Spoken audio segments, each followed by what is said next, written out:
What is up, everyone? How's everyone doing? Hopefully, well. I just wanted to make a quick, not quick, but something happened to my email. I'll look at that later. I just wanted to make a cool little video here on the subject of languages, a topic that I really, really like, a topic that is something I can talk about for ages. So, hopefully, you guys can hear me. It's 5:35 a.m., so it's pretty early in the day. All my neighbors here in this little jam-packed corridor of a apartment complex, all my neighbors are asleep, and I'm trying not to make too much noise, and so hopefully you guys can hear me. But if not, there are birds chirping outside. I can probably raise my volume up a little bit. If not, then we'll see what we can do. But hopefully you're all well. Hopefully you're all surviving through this crisis. I know a lot of people are just suffering. They're just suffering, and there's like no end in sight. And I'm here to tell you that there is an end, and that end is pretty, it's coming up. Texas opened up apparently last week, and there's a whole controversy behind that, and everything is being politicized as it always has been, and it's ridiculous, and I don't want any part in that anymore.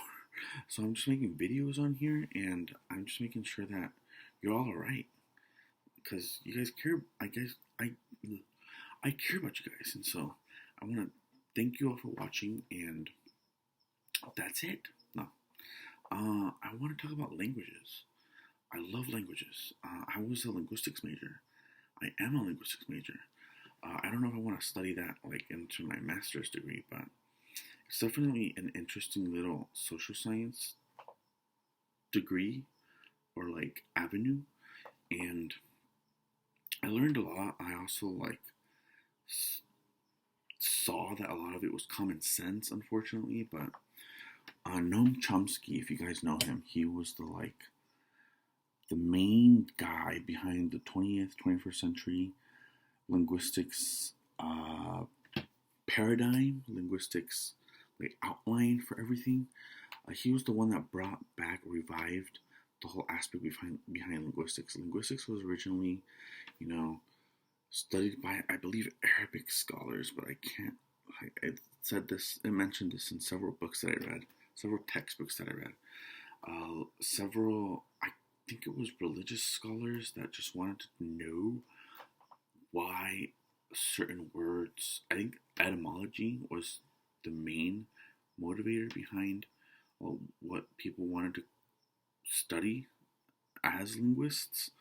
But don't quote me on that. And I know I'm a linguistics major now. I'm supposed to know all this, but it's been a while, and that wasn't my specialty anyway. I didn't have a specialty, and that's unfortunate for me because I could have gone to computational linguistics or computer science or something even better.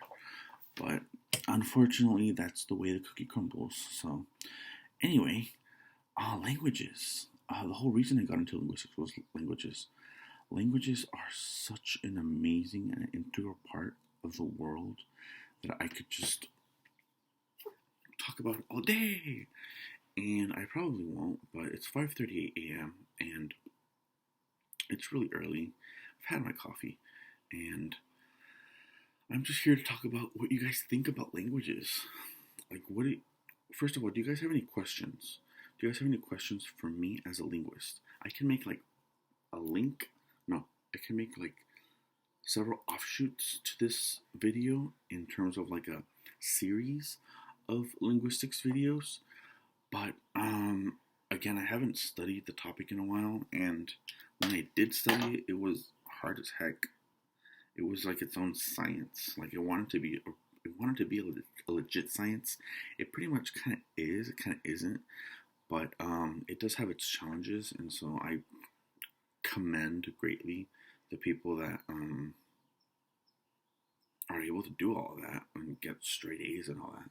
I was not a straight A student in college. Well, sort of. I was and I wasn't. But did have a lot of fun, and that was the whole like purpose behind the whole aspect behind studying linguistics. And so again, I wanted to study it because I wanted to learn about languages. I love languages. I love everything about languages. I could study them right now. Like I mean, I could just talk about them nonstop. So my favorite language is probably going to be French. French is my favorite language parce que je sais comment parler un peu en français. En français. I forgot how to pronounce certain words. I took like 2 years of French in community college, and I still retain a lot of words because a lot of them have crossovers with English and Spanish, and it's kind of like German in the sense that it has a Germanic like origin, sort of, and it has a romantic origin to it, and at the same time, it's like a mix between all that. So it's kind of easy to like associate different words. There's like I read somewhere that like 30% of French is similar to English, at least in like the base or the roots or whatever. But it's all good. I mean, I studied French for 2 years. I studied pretty nonchalantly. Like I studied sort of like enough to get like an A in the class, but not enough for it to like stay. Oh, sorry, it's really early. Not enough for it to all stay like in my repertoire or in my vocabulary list. Because I talk to French natives and they can't really. I mean, we can kind of understand. Like, if you know a Romance language, or you know, I don't know if like Germanic languages, if it works as well. But if you know a Romance language, because I assume French has more in common with Spanish than English, then you're pretty much ahead of the game, and you know a lot of similarities already, and so it's kind of intelligible if you talk to a French individual, but not really. No, every language is its own system, its own thing, and for lack of a better word, and it's just gonna have its own rules instead of everything. And so, of course, as a linguist, I have to like analyze this super, super, super well. But I wasn't a historical linguist, unfortunately. I kind of wanted to be, but at the same time, like the people take it way too seriously. They take it way too seriously, as they should. But they miss a lot of key parts in the sense of like having fun with linguistics, having fun with it, and just developing it as an actual science. You won't get into you won't get and you won't get linguistics to be an actual science unless you know how to balance things. And the school that I went to was all about non-balancing imbalances in like studying way too much for a topic. And so not to like denigrate or to talk bad about it. It was a great school. It was a great topic, a great major to be in. I wouldn't recommend it for like jobs, well-paying jobs, unless you are really, really good in your native tongue and in your bilingualism or multilingualism. If you're really good at that and you are really good at either being in the military or studying law on your own, then I would recommend linguistics as like your base, as like getting reinforces getting just your whole tongue reinforced with like a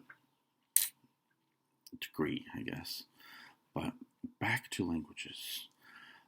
French is my favorite because it's so fun to pronounce, and French people are amazingly like everything that they do, at film, at in their culture and food and cuisine, and I mean I haven't been to France. I really want to be to France, and I hear that they're really cold. They're kind of like Americans, but they're just really cold, not temperature wise, but they just don't approach. I mean, I hear that Germans Germans are like really, really shy when it comes to like approaching you on the street. Like they wouldn't do that, but Americans would. Americans definitely would approach you on the street, depending where you live. But here, as an American in the United States, like it's normal for people to just be like, "Hey, hey, what's up? Where can I do this?" Or "Hey, what's up? How's your day been? What do you think about this?" It's kind of normal. It's kind of normalized. But um, despite the fact that we live in a like more in a very alienating society, more and more nowadays. But Germans are just totally. I mean, this is probably why one of my favorite directors, Michael Haneke, who is Austrian, I think he's Austrian, writes a lot about glaciation. Glaciation. Well, he made a glaciation trilogy. I don't know what that actually like means, but he wanted to talk about like isolation and alienation in modern day society in Europe. So I assume Germans are like very, they keep to themselves. And so by that extension, since Germany is kind of close to France and it's like kind of similar uh, in its whole like language aspect, I assume that the French are kind of similar. I hear that they're kind of rude though. They're rude in Paris. I don't know about other people. I don't know about other places if like the same thing applies to like because here in the U.S. in the South, everyone's gonna be nice. They're gonna vote against you in terms of like the elections, like against your rights, but they'll be super nice about everything. Oh, excuse me. I don't know. I don't have allergies or anything, so I don't know what is. Anyway, yeah. So if you're French, and you're watching this, please let me know what your culture is like. I want to go to France one day, and I want to just. I mean, I want to go to Europe in general. I want to travel abroad and experience different cultures, but particular France. France. I studied 2 years for a reason of French, and I picked that specific tongue because that specific language because my sister was studying, and she was just like, I really like this language, blah blah blah, and that kind of like rubbed off on me, and so I have this like love for France. I'm a Francophile, and so I have this love for French movies as well, and so it's just really interesting to me, a topic and as a just everything in terms of like culture and just everything, and so France, one of the places I really want to go to, and what else can I say? I guess that's it. Another language that I like is Russian. Russian. I'll give you a list. I'll give you guys like a list of like all the languages that I like that I want to learn, and I do want to learn a lot of these. Being a linguist and not learning a language is kind of like you shouldn't do that, and so I definitely want to learn like all the Romance languages, including Catalan. I don't know if you say that in English correctly that way, but the other two languages in Spain. Basque is not a Romance language, but I still want to learn it, and it's not even a European language, but I still want to learn it. There is Romanian, and there's like a couple other languages in Spain that are very similar. Catalan, Gallego. How do you say Gallego? In Galician, I think Galician, Galician. I don't know how you pronounce that in English, but I want to learn all those languages because they have very, very similar structure and sound and patterns and etc. From Spanish and French and everything Italian. And I really, really, really want to learn other Germanic languages, and I really want to learn Slavic languages because they seem pretty hard. And I really want to learn. I mean, that's as far as European languages. The top of my list would be like French when it comes to European languages. French, Hindi, Indo-European languages, not just European languages. French, Hindi, Swedish, Russian, Italian on some days, Italian, Portuguese, Brazilian Portuguese, and Portuguese. Um, yeah, I could go into like in depth into like any of these languages and talk about it for hours. So, um,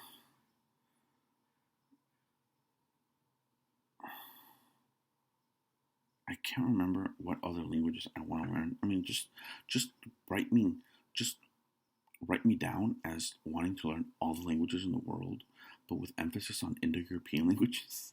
So, um, I guess how many languages in Europe are there? They're like 39 or something. There's one guy, the official interpreter for the UN, I think. He knows almost all the European languages. I don't know how you do that, but apparently you start out very young and you just take it from there. So I really want to replace him as a job. I really want to learn. I really want to learn all these languages, but they're hard. They're hard to like keep practicing, especially when you're far away from Europe and you only have like a monolingual society all around you. Like within, I can't even go to Mexico because of how dangerous it is. But to like keep up with my Spanish, so there's like no chance of me keeping up with my Spanish unless I go to Spain, which is like rumored to be like almost as crazy. But I really want to keep up with my languages. I want to go to France. I don't know if that's dangerous for like a guy like me. I mean, like, I don't know if I don't look European. I look more Middle Eastern, I think. So, Middle Eastern, or like I was told I look Mediterranean, and so like Northern African, maybe. I might blend in with those people, but see, those are the people that are marked as terrorists, and so I don't know if like what type of how like strict terrorism is over there, or like how much discrimination terrorist looking people face. I should probably shave when I get over there. Like keep my face shaved every day. But just thinking out loud. But France is definitely one of the places I want to go to. Might even want to live there. I mean, just thinking about the countryside and everything. I mean, I love the language. That's how much I love the whole aspect of like getting into a culture and whatever based on the language. Yeah, I don't care about the people. I don't care about like what they are like. Well, yeah, I do. It's a factor, but at the same time, like I just want to talk to people and talk to them and be able to carry conversations and the whole shebang. So there's that. Non-European languages I want to learn include Mandarin, Cantonese.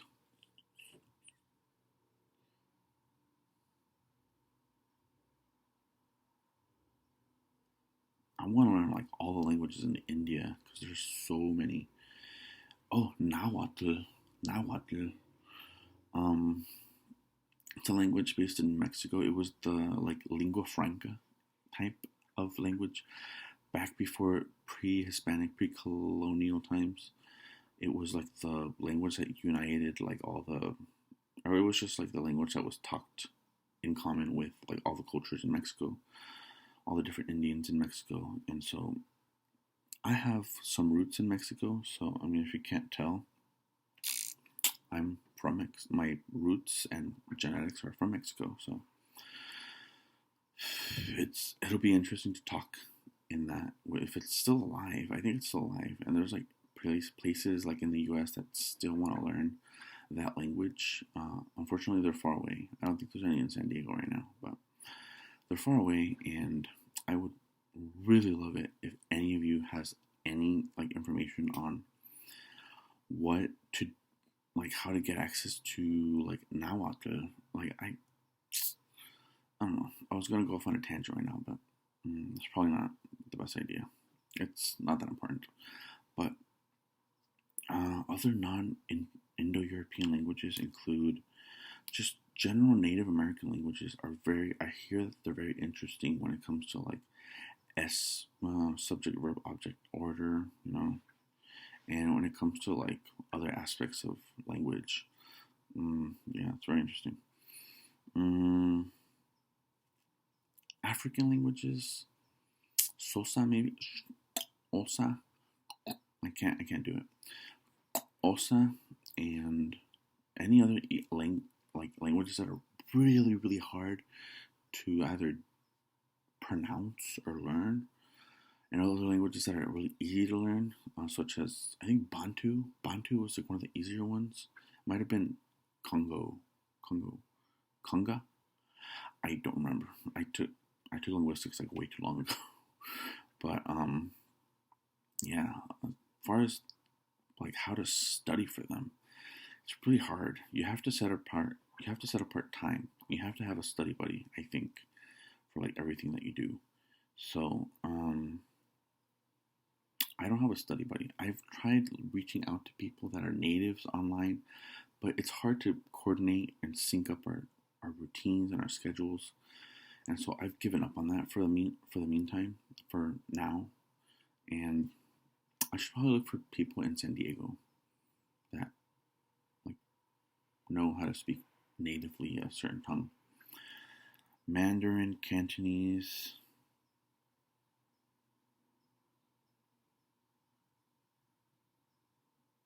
Not really Japanese. I'm not a big fan of Japanese. Only in the sense that like it's linguistically important. Only in the sense that uh,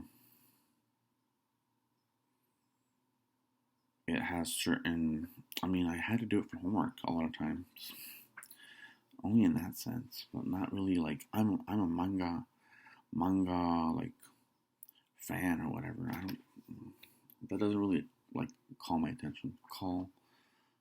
Uh, call attention to myself.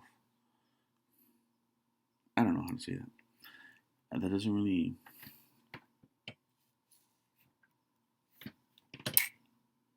bring attention to my interests. I should. I don't know. So, as far as I know, I'm thinking like 100 miles an hour, and at the same time, I'm thinking like really slowly. But I'm just trying to consolidate my thoughts into spoken language, um, because languages are awesome, and I could talk about them all day. But at the same time, let's see. Let's go back to European languages. Now let's end the video right here because 23 minutes. Who's gonna watch that? Thank you all for watching. If you want more videos on languages and just more ramblings on languages, click the thumbs up button. If you want like more anything on languages, offshoots and linguistics, comment below just anything positive, and be sure to subscribe and click the notification button every time I make a new video. Thank you all for watching and have a great Wednesday.